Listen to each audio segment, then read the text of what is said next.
Merci. Merci, Roger. Je ne vous lirai pas ça. Juste pour vous dire que je fais partie de Rio Tinto Alcan.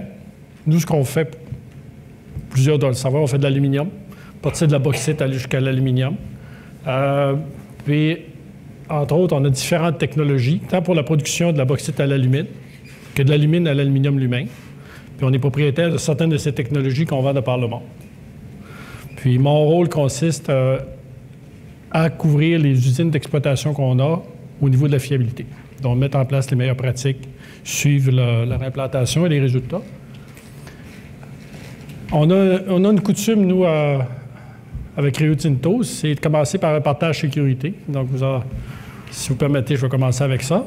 Mais j'ai pensé avoir quelque chose qui serait relié à notre sujet d'aujourd'hui.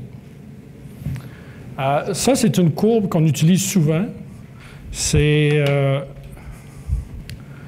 le pourcentage de travail planifié, puis le respect de calendrier. Puis à tous les mois, tous les sites de Rio Tinto sont rapportés là-dessus.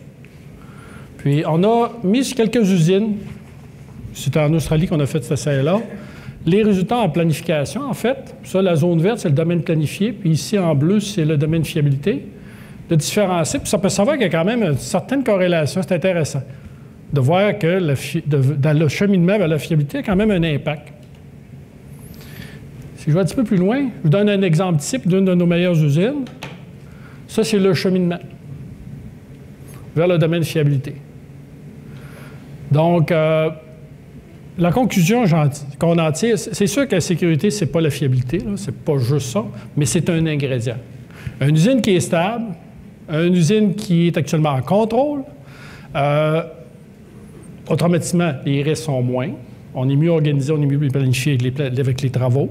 Donc, les gens de métier sont moins à la course. Ils ont plus le temps de faire le travail comme il faut. Ils ont les meilleures pratiques, etc., de procédures. Donc, on est moins à risque. C'est un des ingrédients. Puis, ça ne trompe pas. Je sors juste un autre exemple. Les trois sont indivisibles. Ça, c'est une citation. Un site sécuritaire est un site fiable au coût optimal. Ça, c'est Colin McLean, qui était directeur général d'un gros complexe pétrochimique de BP, Grangemont. Donc, c'est pas juste RTA qui dit ça, là. OK? Après 10 millions d'heures sans accident, avec perte de temps. Lui, son cheval de bataille, c'est la fiabilité.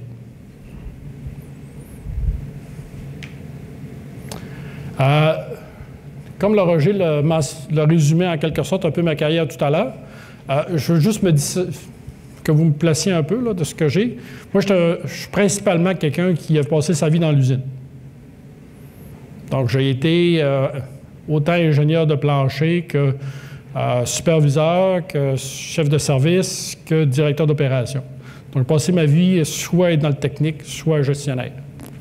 Donc, c'est pour ça que maintenant, mon rôle actuel, on m'a demandé depuis maintenant bientôt 7 ans, d'utiliser cette expérience-là puis de la dupliquer autant que je peux dans les 30 quelques usines que couvre RTA.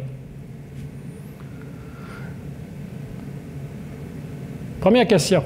C'est quoi votre perception que l'opération, vous passez? Ça vous fait rien, j'aimerais mieux pas parler de tout ça, j'aimerais ça qu'on échange un peu. Ça vous allez m'aider à faire ma présentation en quelque sorte. Je vous donne un hint, là. OK, ça va vous aider à partir de la discussion. C'est quoi vous pensez que l'opération ou la direction, si vous voulez, ont de nous autres, les gens qui travaillent en entretien? Ben, dites pas les coûts, je vous l'ai mis, là. Ça coûte cher, on le sait. Quoi d'autre? Ils sont pas là quand il faut. Ils sont pas là quand il faut. Genre maintenant, ils sont pas là au bon. As-tu d'autres? Un mal nécessaire. C'est un mal nécessaire. Ils sont toujours en break. Ils sont toujours en break. Patrice, ouais. Quoi d'autre? Ils ne sont pas organisés. Ils travaillent pas ces bonnes affaires. Ils ne travaillent pas sur les bonnes affaires. Ils ne travaillent pas pour le libéral. Je continue la joke de mon copain de tantôt. Excusez. Je vais vous en rajouter une coupe, juste pour le fun. Ils sont dans l'espace. Ils rêvent en couleur, avec le principe de gestion des actifs. On l'a mentionné, des bons pompiers, hein? Alors, celle-là, je l'aime bien, moi, par exemple. Je suis un gourou. Donc, vu des opérations, quand on arrive avec nos beaux graphiques de prédictifs, là, de vibration ou de thermovision, qui connaissent eux autres rien là-dedans, puis on lui présente ça ou à notre direction, et ça fait expert pas mal. C'est pas un peu mission impossible à manier de réconcilier tout ça? Qu'est-ce que vous en pensez? Ah oui? Comment? J'ai dit, vous alliez m'aider à faire la présentation. Réconcilier le partenariat avec la production? Ouais? Comment on fait ça? C'est le reste de la présentation. OK, on continue. D'abord, je m'en sortirai pas.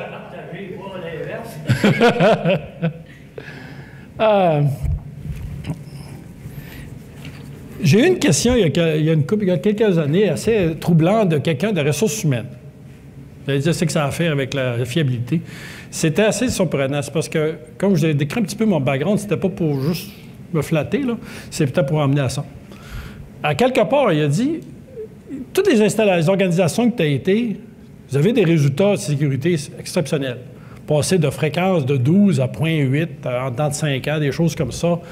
Les coûts étaient optimales, la production allait bien, etc. Puis, il dit, comment vous avez fait ça? Il dit, comment vous avez fait la fiabilité là-dedans? Là? C'est quoi que vous avez fait? Franchement, là, il m'a embêté. Je n'étais pas capable de répondre intelligemment tout de suite. Il a fallu que j'y pense. Puis, à un moment donné, il y a quelque chose qui a cliqué. Y en a-t-il ici qui connaissent la courbe de Bradley de Dupont? Vous avez la main droite, je jure. Alors, vous commencez à être endormi, ça n'a pas de bon sens. Donc, je compare ça après avoir été assis tout le matin, puis en plus, à ce moment-ci, vous avez dîné, là, après 1 heure, moi, j'appelle ça la présentation qui endort ou qui réveille. Je vais vous demander, on va prendre un break une seconde, si vous permettez, là. Je vous demanderai de vous lever. On va vous réveiller. Puis vous allez vous mettre comme ça, vous étirez un peu, hein? Faire un peu de stretch, là, le tour de la terre. Bon, parce que vous savez, la théorie, hein, c'est que quand on est assis, le sang descend. Hein? Fait qu'en se levant et en faisant ça, ce que je veux essayer de faire, c'est de ramener le sang au cerveau. Fait que si vous voulez vous rasseoir, vous pouvez. Merci, merci. Bon, sentez-vous un peu plus réveillé? Bon, ça va participer un peu plus, là. Pose ta question.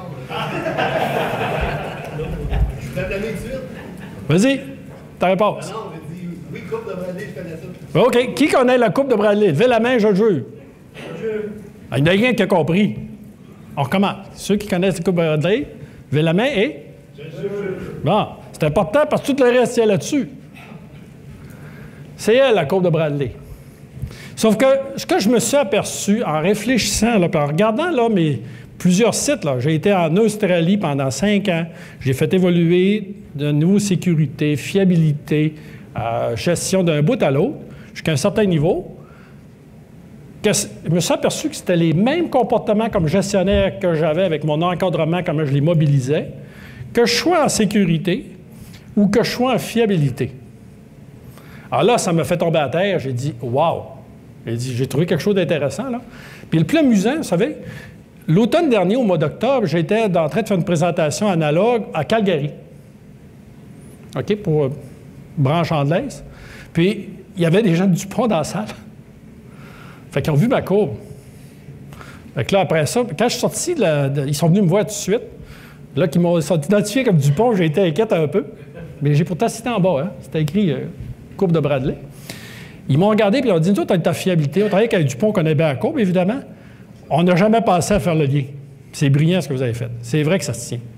Puis c'est ça qui est un peu amusant dans l'affaire, c'est qu'effectivement, quand on le regarde de même, on dit, c'est vrai qu'il y a un lien.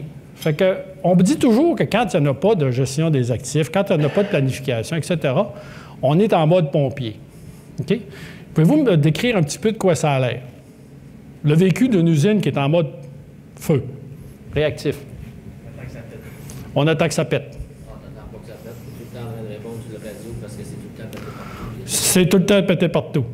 Donc, on est tout le temps en course en train de répondre. Continue. Beaucoup d'overtime. Plein de gars chez chiffres. J'adore celle-là, effectivement. Oui. N'as-tu d'autres? Il va falloir que je fasse faire un autre exercice, là. T'as sauvé l'usine, en fait. T'es le sauveur de l'usine. Hey, ça, t'es champion, je t'adore. Un autre.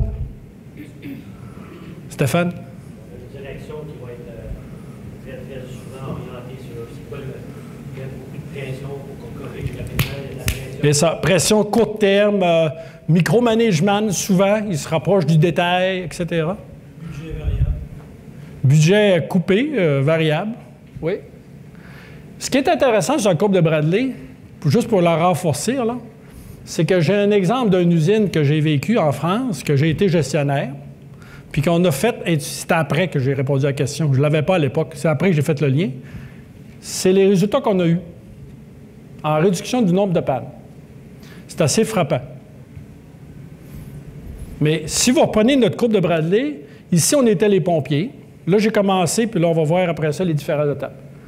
Donc, je ne vous le lirai pas, mais essentiellement, ce que je voulais dire, ici, les problèmes sont délégués au cadre. L'encadrement.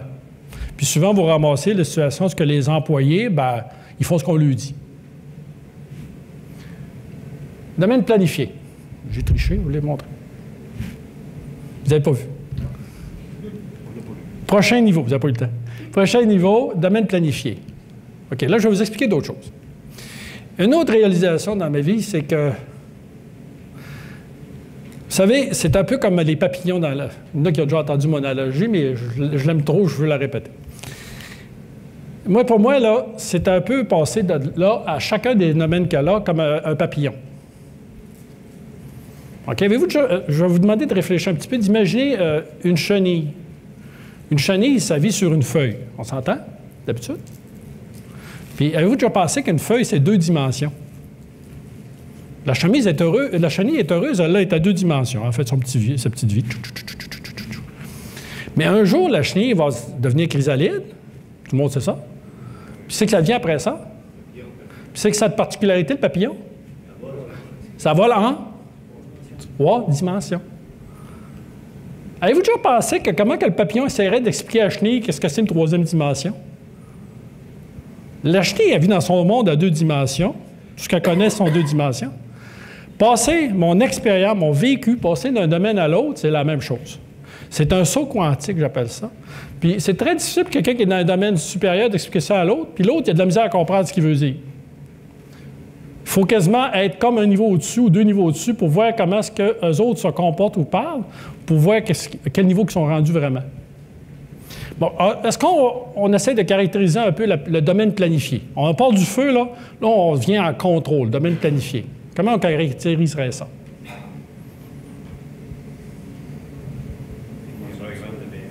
Pardon? Programme de préventif, souvent basé sur un temps. OK? Prioritisation des bons de travail. Donc, on a une prioritisation qui se fait. On assigne les gens à planifier.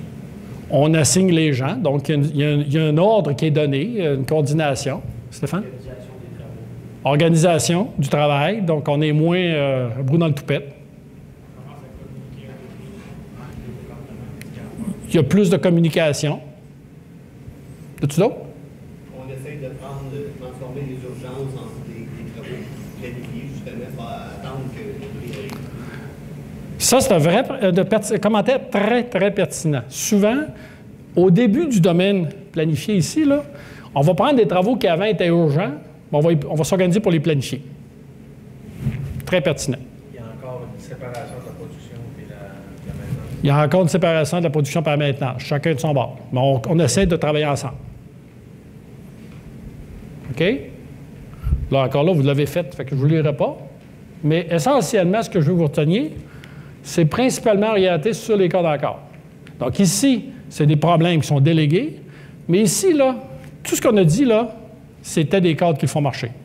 Les planificateurs, les techniciens, les gestionnaires de services. Quand on va tomber au niveau de la fiabilité, c'est quoi qu'on va voir de différent? L'application des gens de plancher. On commence à avoir de l'application des gens de plancher. Un peu plus de prédictif. Malgré qu'on en a ici, mais pour nous aider à planifier. Fait que ça revient au même. C'est qu'on essaie d'avoir une longueur d'avance. Analyse de récurrence. Analyse de récurrence. On évite d'essayer de comprendre pour éviter que ça se reproduise. Langage, orientation, commune. On se rapproche, c'est opération, maintenance, beaucoup plus. Ça devient partie, oui. Vous avez tout d'autre? Les analyses de défaillance.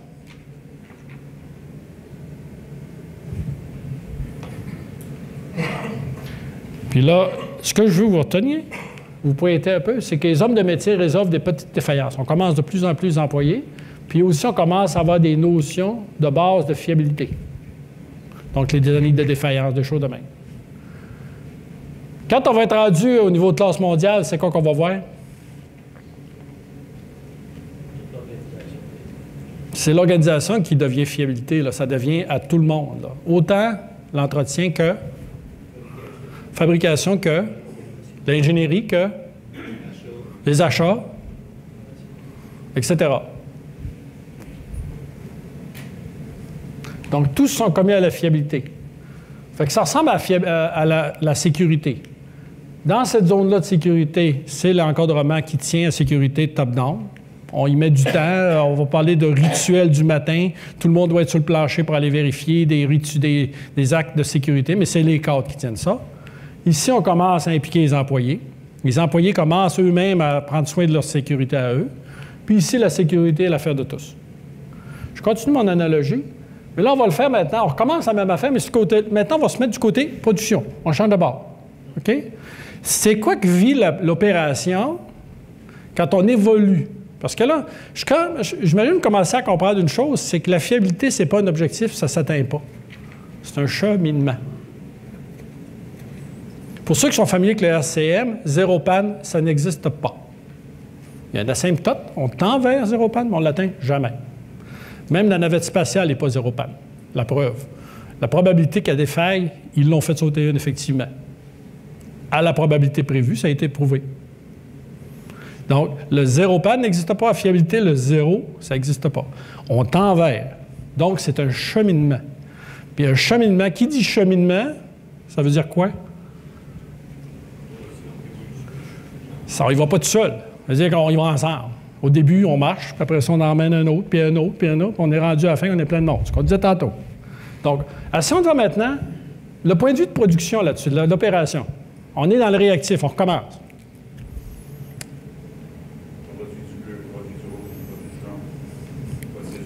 Ah ouais, produit. As-tu d'autres? Ah, il va falloir que je fasse ça lever encore. C'est vrai que c'est endormant après une heure? Oui, l'entretien, c'est un embarras. Ouais, ça nous empêche de produire, effectivement. Quand tu es réactif versus le client, c'est comme monsieur le dit, tu peux changer de production qui te génère beaucoup de changements de setup opérationnel puis que ça te met dans ton... Tu n'as pas d'efficacité. Tu n'as pas d'efficacité. Puis tu passes ton temps à arrêter, puis à repartir, puis avant de t'en mettre sur la cible, puis tu repars encore. Fait que tu as de la misère à atteindre ta norme. As-tu d'autres? L'équipement, c'est le téléphone. Téléphone. Un problème. Puis moi, ce que je retiens de ça, c'est que l'opération, là, dans le fond, elle s'assied dans son siège et elle blâme quand ça ne marche pas. C'est de la faute de l'entretien, comme on l'a dit plus tôt. Dans le domaine planifié, c'est quoi qu'on va voir? Compromis entre je te donne la machine et le produit. Compromis entre ce que je te donne la machine et le produit. Donc, on commence à avoir un peu de partenariat, effectivement. As-tu d'autres? Hey, l'énergie part en baissant, pas à peu près, là. Tantôt, tout le monde va à la main, puis là, c'est rendu un qui parle. Allez, on s'en lève. Pas de bon sens. Allez, on se lève. Ah oui, tout le monde debout. Puis on fait un stretch. Ah, on va remonter le sang au cerveau, là. Là. Vous pouvez vous rasseoir. On va faire d'autres choses. C'est ça, je disais. On fait la même chose, on donne les mêmes résultats. Oui. Bon, OK, Stéphane, on tourne sur nous autres. On tourne sur nous-mêmes. On n'a jamais fait.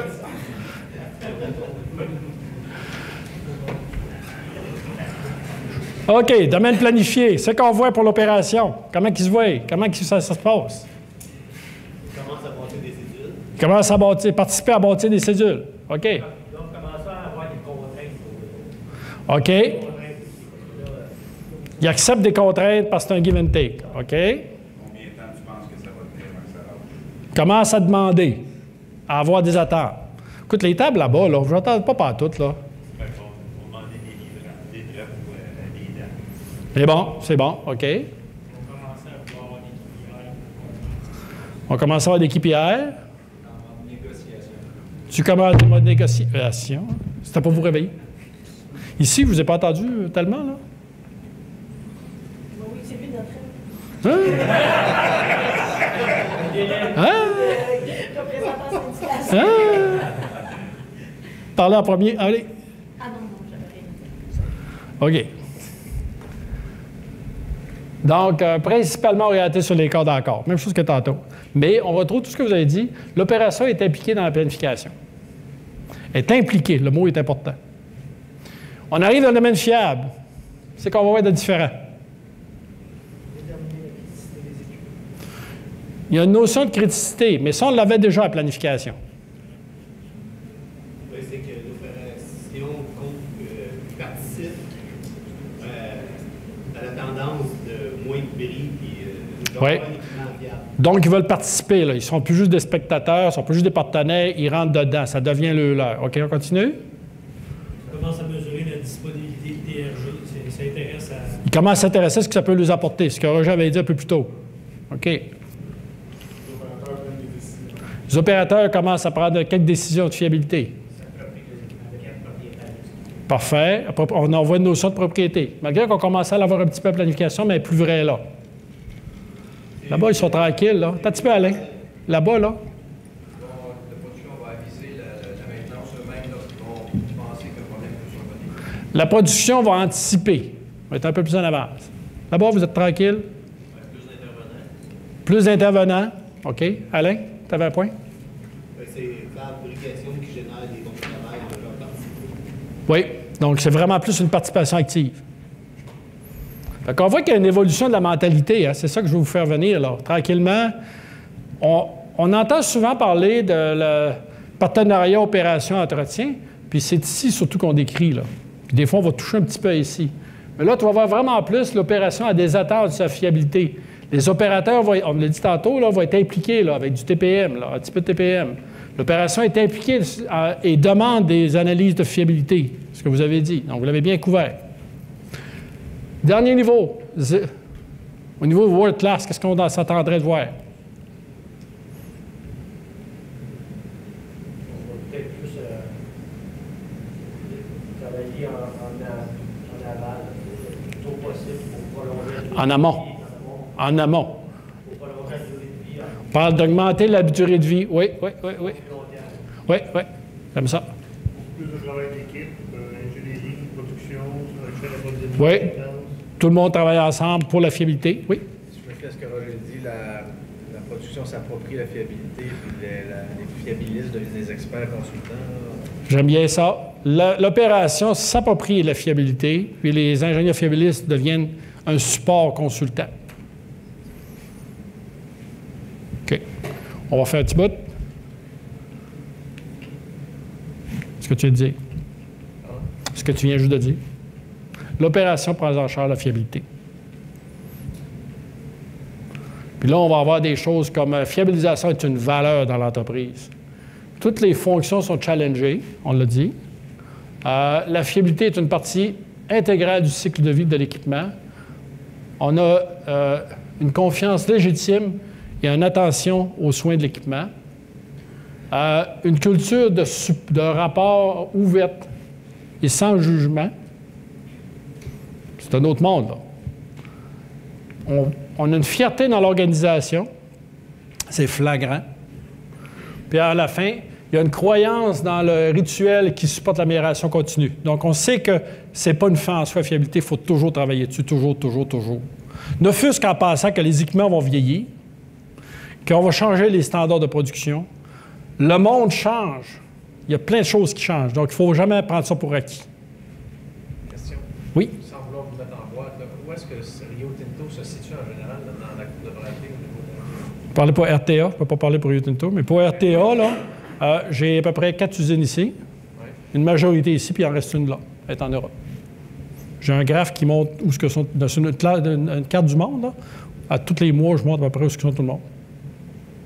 On a des audits, on a des données de performance comme la zone verte qu'on parlait tantôt, etc. Quand vous êtes, quand vous êtes à ce niveau d'organisation-là, comme la vôtre, les décisions se font souvent plus haut même que la simple direction de l'usine. Des fois, quand la très très haute direction de Rio Tinto dit on coupe, ça doit affecter... On peut-tu y revenir tantôt? Oui, OK. Merci. C'est une bonne question. On tient là.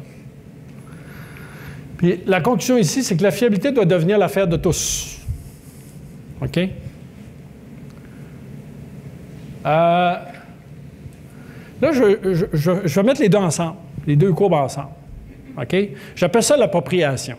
Puis c'est un concept quand même assez intéressant et assez important.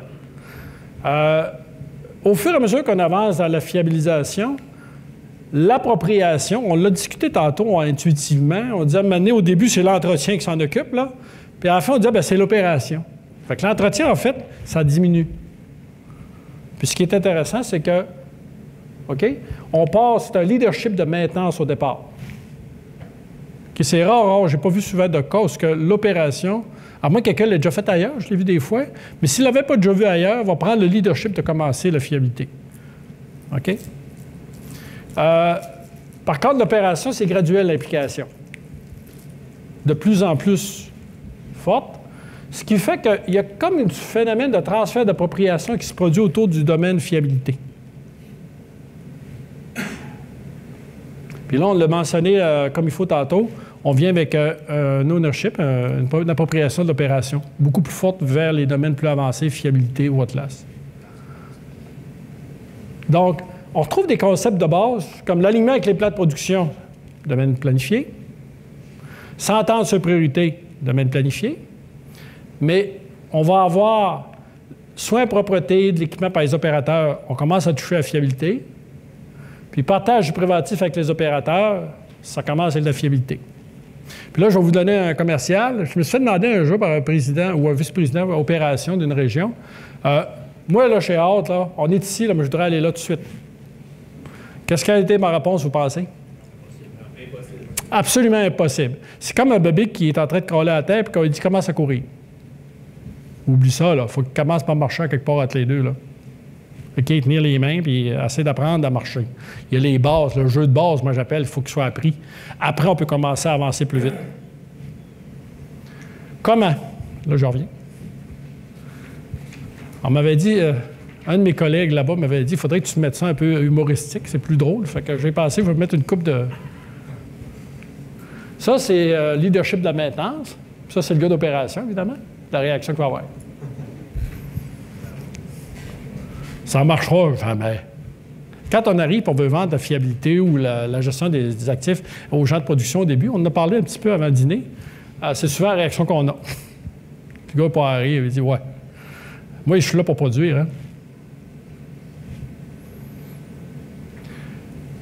Moi, j'appelle ça le M3. C'est une philosophie, une manière de fonctionner pour emmener le momentum, pour créer le changement.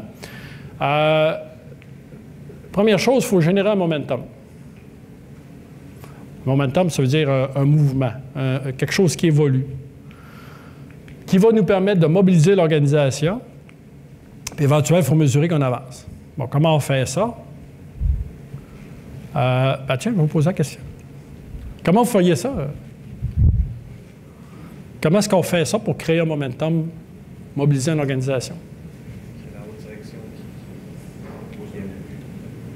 T'es chanceux si t'as la haute direction qui en a déjà fait puis il dit « j'en veux ». Franchement, là, on ne voit pas ça souvent, mais ça arrive. Il faut avoir prioriser et mettre du temps aussi à ce niveau-là. OK. On peut saisir l'opportunité d'un bris machine aussi pour discuter de ça puis avoir l'aval de l'entreprise pour mettre un projet pilote en place. OK. Donc, tu dis on prend une opportunité, quelque chose qui arrive pour se donner du vent.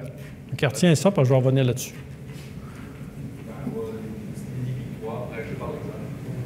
Commencer avec des petits exemples, puis commencer à bâtir une crédibilité, oui, c'est bon.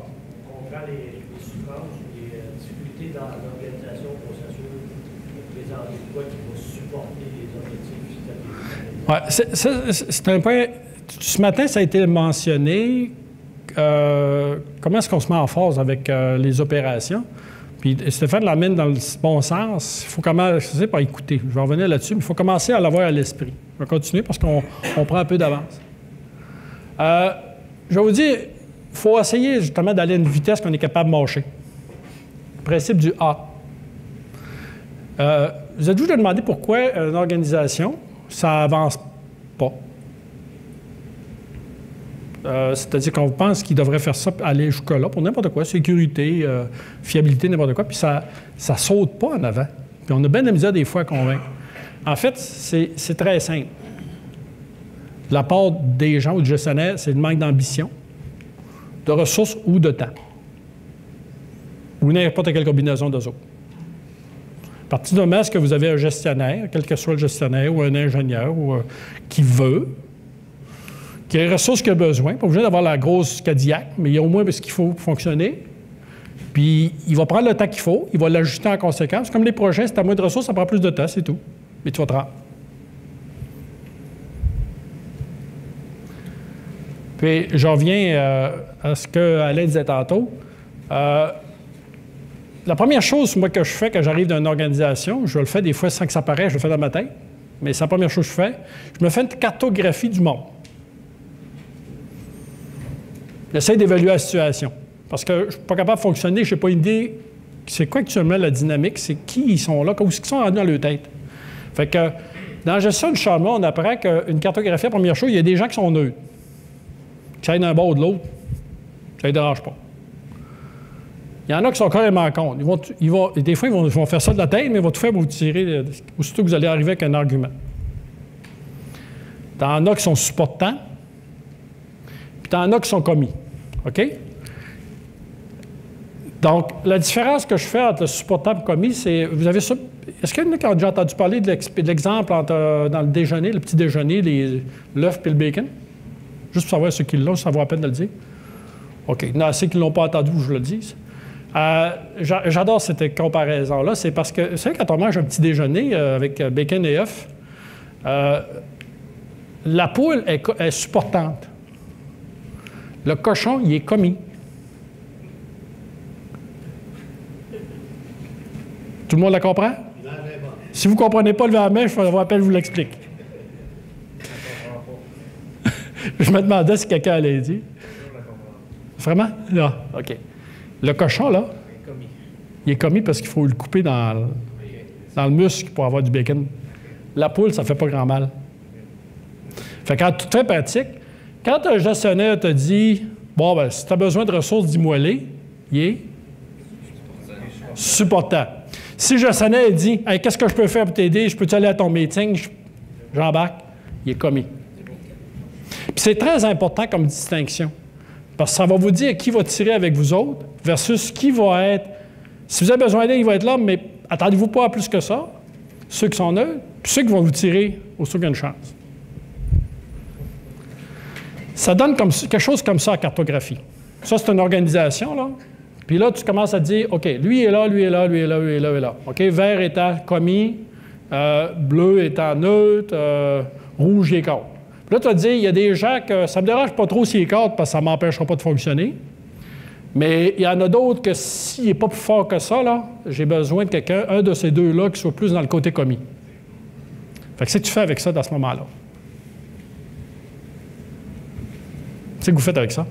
Bien, beau savoir ça, là, vous l'avoir dans votre tête, mais c'est ce que vous faites avec. Comment tu fais pour le changer à commis? C'est ça. Ou s'il est contre, comment je fais pour le switcher? Puis il n'y a pas une réponse, il y en a plusieurs. Comment tu dis ça? Comment ça sortir assis, tu sais, puis le couteau. Mais essentiellement, c'est un enjeu, ça. Il faut vraiment comprendre ce que les gens se situent, puis après ça, c'est là qu'on va commencer à aller se développer une première partie de mobilisation, là. Donc, on va recommencer le mouvement. Puis là, il y a la théorie du 10 d'avocats critiques. La connaissez-vous? Sur un groupe comme ici, là, on est 20-25, là, j'ai besoin de 10 à peu près 2-3 personnes qui sont d'accord avec moi, puis on va tout convaincre les autres.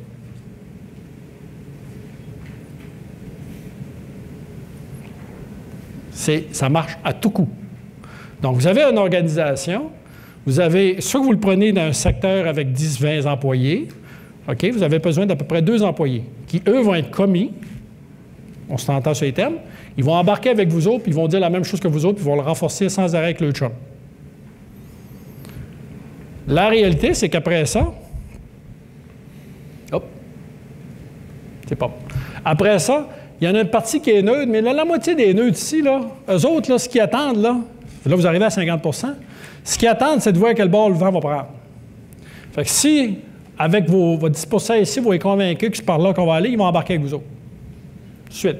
Ils vont embarquer. Fait que, en termes de marketing, on va parler d'early adapter, puis on va parler ici des gens qui vont suivre la mode. Puis après ça, il y en a un autre, 40% à peu près, là, qui, eux autres, là, quand ils vont voir que la majorité est en train de virer de bord, ils ne veulent pas être laissés en arrière, ils ne veulent pas avoir de l'air de deux de pique, ils vont suivre. Puis, vous en restez une couple qui sont contre. C'est ce que vous faites avec eux autres? Tout le monde d'accord? Ce qui est amusant, juste une remarque, dans la majorité des organisations, quand on commence à vouloir implanter de la gestion des actifs ou de la sécurité, n'importe quoi, la première réflexe, habituellement, c'est de dire « j'identifie ce qui a le plus de potentiel ». Vous avez déjà entendu ça probablement quelque part? Puis on va commencer par là. OK? Il y en a-tu qui ont entendu ça avant? Vers la main, on va voir le fait statistique. Ah, il y en a pas mal, hein? Puis qu'est-ce qui arrive dans ce temps-là? C'est-tu eux autres? Ça peut marcher, ça peut pas marcher. Ah, non. À part du temps, c'est eux autres. C'est pour ça qu'il y a tant de potentiel, justement. Fait que la réalité, là, c'est qu'il faut plus commencer avec des gens qui n'ont pas nécessairement le plus gros potentiel. Ils ont un potentiel intéressant, mais que quand vous faites votre survey, là, eux autres ont l'air à vouloir embarquer. Là, vous avez meilleure chance de succès. Puis là, on va parler à différents niveaux. Quand vous parliez dans une opération, le groupe entretien-opération, puis vous regardez qui sont vos 2-3 opérations-entretien qui vont aller dans le même sens que vous, ça marche. Si vous le prenez à la grandeur d'un site, vous avez différents départements, différentes sections. Vous faites le même exercice. C'est quel qui a le plus de chances de succès, OK? Puis que je suis capable d'avoir un succès en commençant, des quick wins, puis montrer mon cas. Puis je commence avec eux autres, puis je suivrai avec les autres qui sont juste sur le bord. On connaît notre monde dans les usines. On sait c'est quelle section que le contremaître est tout le temps goer, puis il veut être en avant, puis il veut montrer. On commence avec eux autres. On ne commence pas avec celui-là qui est tout le temps à se traîner les pieds et à dire pourquoi ça ne marchera pas.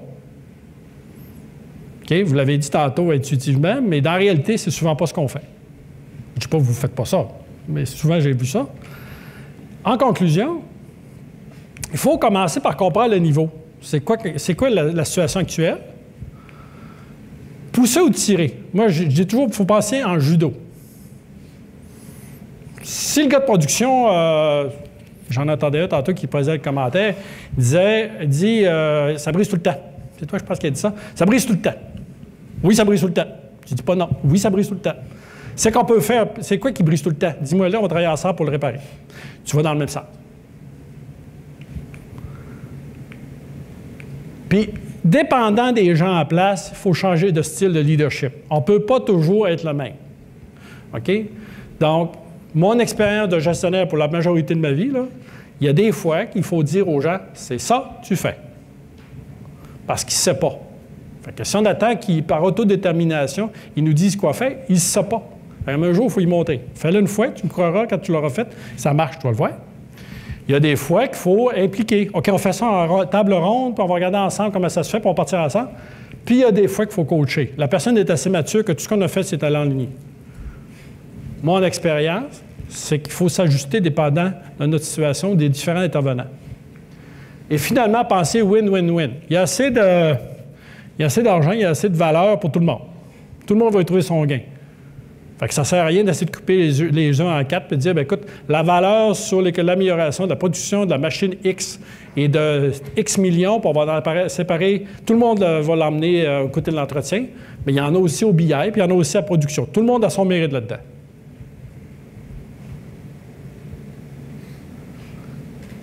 Ça, j'essaie d'illustrer un peu ce qu'on disait tantôt. Habituellement, c'est ce qu'on retrouve dans une organisation qui est actuellement, je dirais, en situation un peu moins avancée au niveau du domaine réactif. L'opération, là, a dit production ou coût. Puis l'entretien, on aime les technologies. On est des gens techniques, on aime ça. Puis ce qu'on a vu à date, là, il faut s'aligner, il faut parler le langage. OK, il faut les écouter. OK, production, mais ils disent aussi, bien, j'aimerais ça améliorer ma sécurité santé, impliquer mes employés, plus de production, réduction des pannes, optimisation des coûts. Il faut commencer par engager en écoutant. Puis une fois qu'on a dans la tête c'est quoi les enjeux, là, on peut embarquer, puis faire comme je disais tantôt, dans le même sens, puis l'utiliser dans notre avantage. Comment est-ce qu'on peut savoir ça? C'est quoi les enjeux? Comment je peux savoir actuellement c'est quoi votre enjeu chez vous? En y parlant, ben, il posait des questions, en écoutant. C'est niaiseux, hein? Mais c'est quand même par là que ça commence.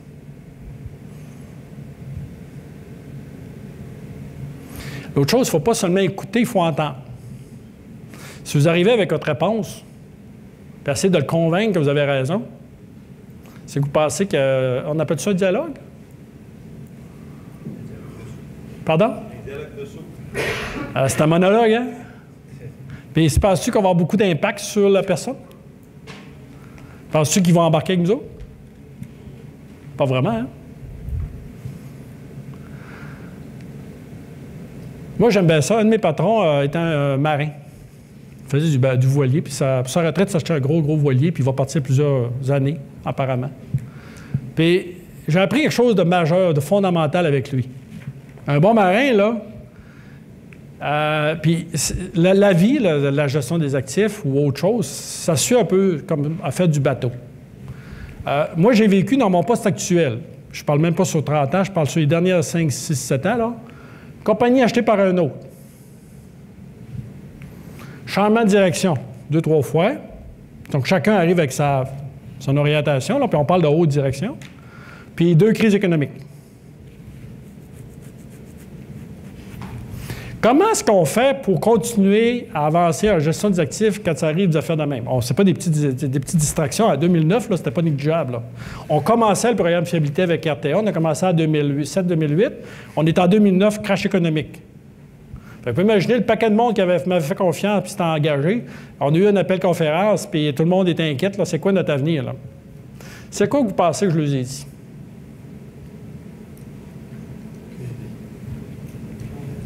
Je vais vous faire lever encore. Vous êtes endormis? On s'ajustait à quoi? Au nouveau contexte. Puis, c'est la grosse leçon que mon patron m'avait donnée comme marin. Il faut savoir naviguer le voilier avec le vent. Le pessimiste, il se plaint du vent.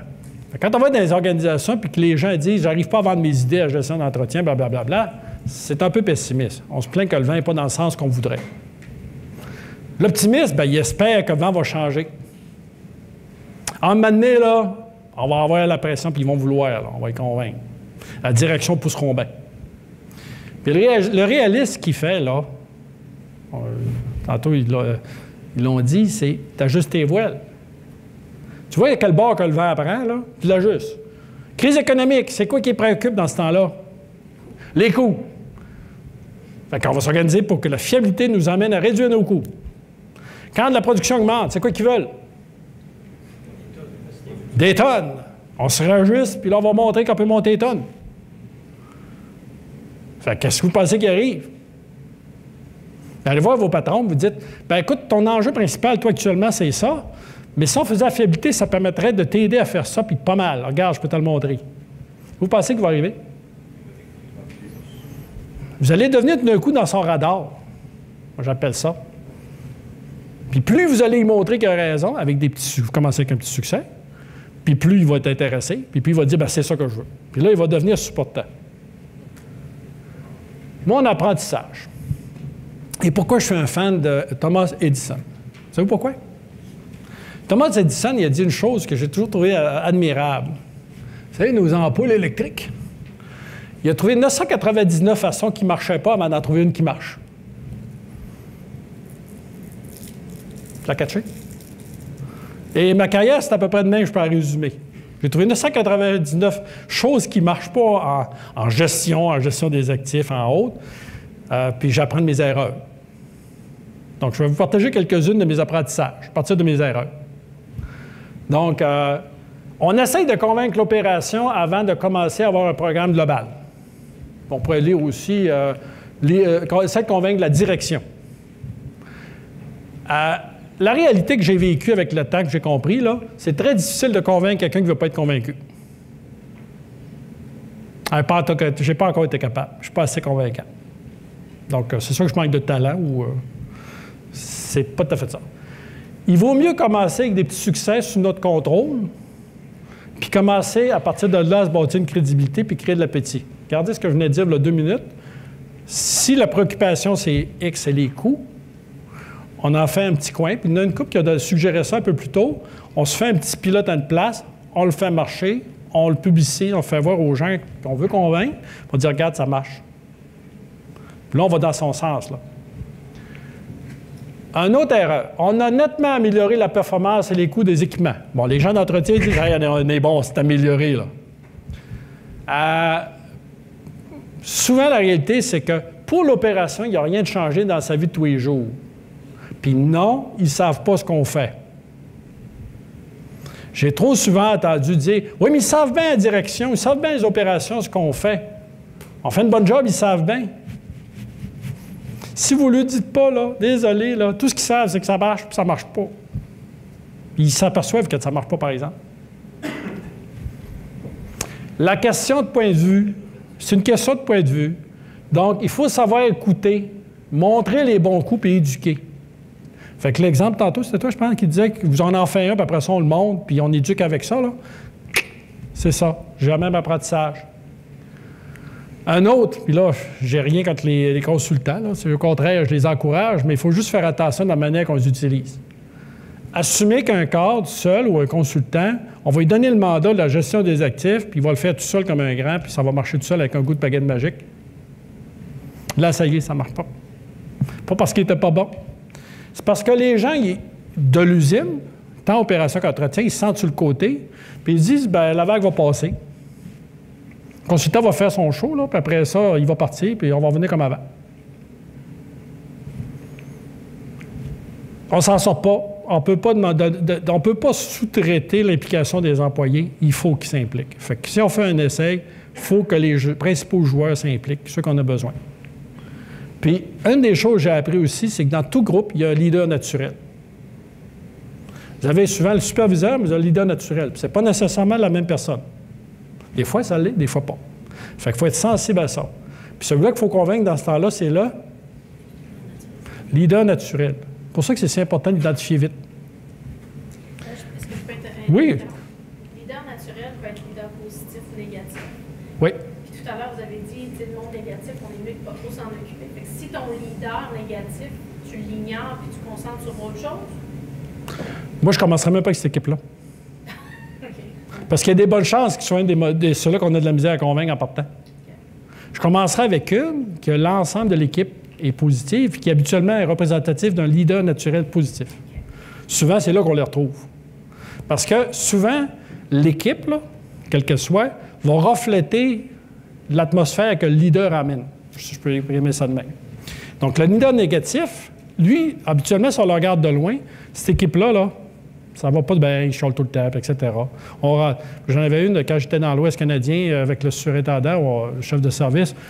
C'était un peu la joke. On enseigne notre chapeau avant pour savoir la vitesse qui ressortirait, pour savoir l'humeur qui était, les gars. C'était assez affreux, là. Bien, des groupes comme ça, bien, tu ne commences pas à vouloir faire ton pilote-là. Là.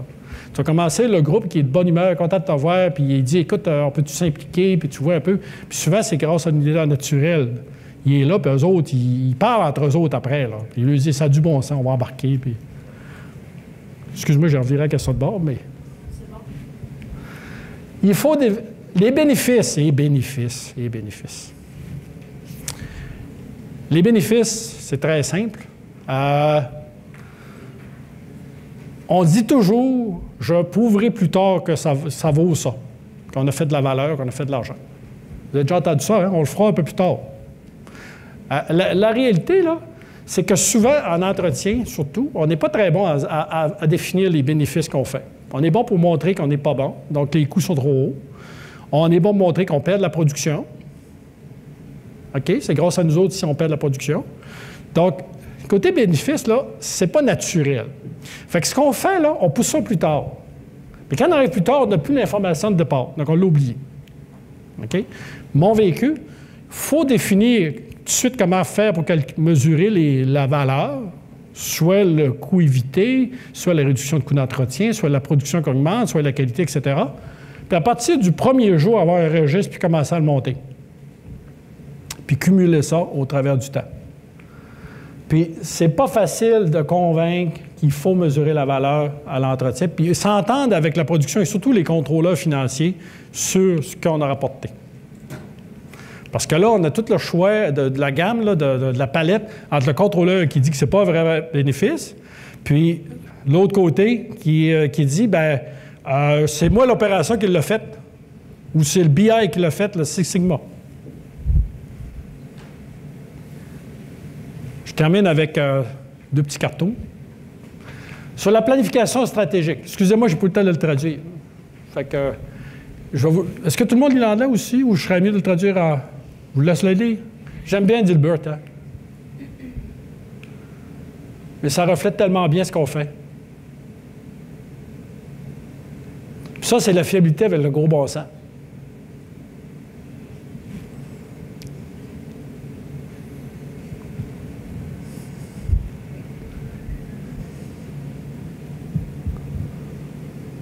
Puis je n'arrivais pas à me décider sur la fin, l'un l'autre.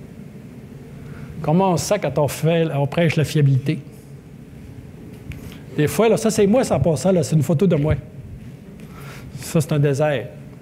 Puis on voit qu'il y a une montagne quelque part plus loin qu'on veut aller. Fait que c'est un peu le feeling, je ne sais pas si d'autres ici dans la salle l'ont déjà vécu, mais c'est un peu... Pouvez-vous lever la main, ceux qui sentent un peu comme moi, je me sentirais moins seul? Ah, pas pire, on est quelques-uns. Pas tout le monde qui l'avoue, ou il y en a qui sont... Eux autres sont bien écoutés. Mais souvent, l'impression de prêcher dans le désert, là. Faut juste... Je vais prendre mon exemple de voilier, il ne faut juste pas lâcher. J'ai terminé. Merci. Est-ce qu'il y a des questions sur la présentation de Jean-Robert? Des commentaires? Sûrement des commentaires. Très bon. Oui. Commentaires là-bas? OK. Là-bas, en premier, et toi après. En fait, comme une présentation en rapport, au début, vous avez dit que le domaine notarial, vous avez dit le lien entre fiabilité et sécurité. Il n'est pas optimal au début de la présentation. À la fin, on dit que c'est difficile à mesurer et donc pas toujours justifiable d'un côté. Il n'y a pas un... Non. Merci de le remarquer. La valeur, Roger, moi ou un autre, je vois de mes collègues ici aussi qui font de la consultation, vont aller dans votre usine rapidement, vont vous dire c'est quoi le potentiel. On a des benchmarks, puis c'est relativement connu. La difficulté n'est pas là. Puis ça peut vous motiver financièrement d'un exercice. La difficulté n'est pas là. C'est que le jour 1, quand on commence à en faire d'un petit secteur, là, puis qu'on a sauvé un problème sur une pompe, souvent, on fait juste dire qu'on a sauvé un problème sur une pompe. Mais c'est pas ça qu'il faut faire. Ce qu'il faut rajouter, c'est à partir de là, s'entendre avec la production, c'est quoi la perte de production qui s'est arrivée si la pompe, on ne l'avait pas sauvée? Quelle valeur ça a, financière, pour que le comptable, là, lui, ça lui dise de quoi, puis soit d'accord, puis que le chef, le directeur ou le DG, bien, ils disent, bien, écoute, on a commencé à avoir des gains quantifiables en valeur, puis autour d'une année, quand on commence à agrandir, c'est comme une réaction en chaîne, on en a de plus en plus, puis la valeur, on est capable de la rapporter puis dire ça vaut autant, ça vaut autant. OK? Un exemple, la maintenance conditionnelle, c'est nous, un exemple parmi tant d'autres. On l'a fait mesurer à partir du début, tous les ans, toutes les fois que les gens trouvent quelque chose, ils le mesurent dans un registre. Puis c'est rapporté en échelle. Puis pour l'année 2013, on avait eu comme quelque chose comme 15 millions en valeur juste par la maintenance conditionnelle. Mais c'était comme percolé de chaque usine, chaque secteur, chaque personne qui fait maintenance conditionnelle à son registre, rapporte à la fin de l'année sa valeur qui remonte. Mais c'est une discipline très difficile à acquérir pour les gens d'entretien, puis ça commence vraiment au jour 1, puis il faut s'entendre avec opération entretien, BI, etc. C'est un changement majeur de mentalité, mais à défaut de le faire, le problème va venir plus tard à la pérennité. Parce qu'à quelque part, quelqu'un va vous dire « ça a coûté tant pour faire ton programme d'entretien, soit en équipement, soit en investissement de temps. C'est quoi ça a valu? C'est quoi ça m'a donné? » Il faut être capable de dire tel retour sur investissement. Ou telle valeur. De dire les coûts, le coût de l'opération par rapport au coût de perte de production, c'est entre 5 et 10 fois plus. Exact. Exact. On va la négliger.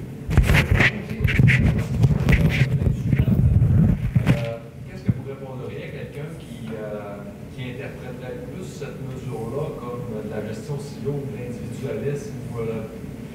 Moi, ce que j'ai vécu, au fond, c'est que ça peut être perçu comme les gens veulent s'approprier une partie du bénéfice, et puis c'est un peu, en lien avec le travail d'équipe, mal perçu, même au niveau des collègues gestionnaires. Qu'est-ce que vous leur répondriez par rapport à ça?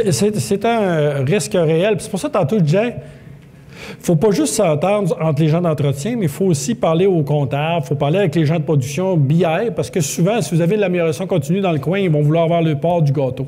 C'est le principe que je disais tantôt du win-win-win. Très tôt en la matière, il faut s'assurer que tout le monde comprenne qu'ils vont avoir le lot là-dedans. OK? Il y en a de l'argent en masse, là. Fait que... Puis là, il faut jouer avec les joueurs qu'on a en place. Dans certains cas, il y a des gens qui vont proposer, OK, quand on va sauver à travailler ensemble, parce que souvent, on lui demande de travailler en équipe. Bon, les bénéfices vont être en équipe, là. Mais c'est qui, l'opération qui est avec l'entretien, qui est avec le BI, qui travaille ensemble sur un problème, qui va réclamer? Fait qu'il y a différentes façons. Il y en a qui vont dire, OK, un tiers, un tiers, un tiers. Après ça, ce que j'ai vu des fois aussi, puis il faut s'entendre au départ, hein? Ça va mieux dans ce temps-là. Un autre cas que j'ai vu aussi de figure qui est intéressant, c'est que des directions disaient, dans le fond, je m'en fous, ce qui va compter, c'est le bottom line. Fait que quand même, vous autres, vous rapportez, puis vous autres, vous rapportez. Rappelez-les tous les deux si vous voulez, là. Ça sera vos contributions, parce que des fois, il y a des objectifs qui ont été mis aux gens de BI, mettons. Vous devez sauver 5 fois votre salaire dans l'année, parce que c'est peut-être une black belt. Bien, rapporte-les. Tu as travaillé sur ça. Bien, je m'en fous, parce qu'à la fin, je n'additionnerai pas les deux ensemble. C'est le budget, c'est la production qui compte. Ça, c'est les réponses les plus matures que j'ai eues, ça. Autre question? Commentaire?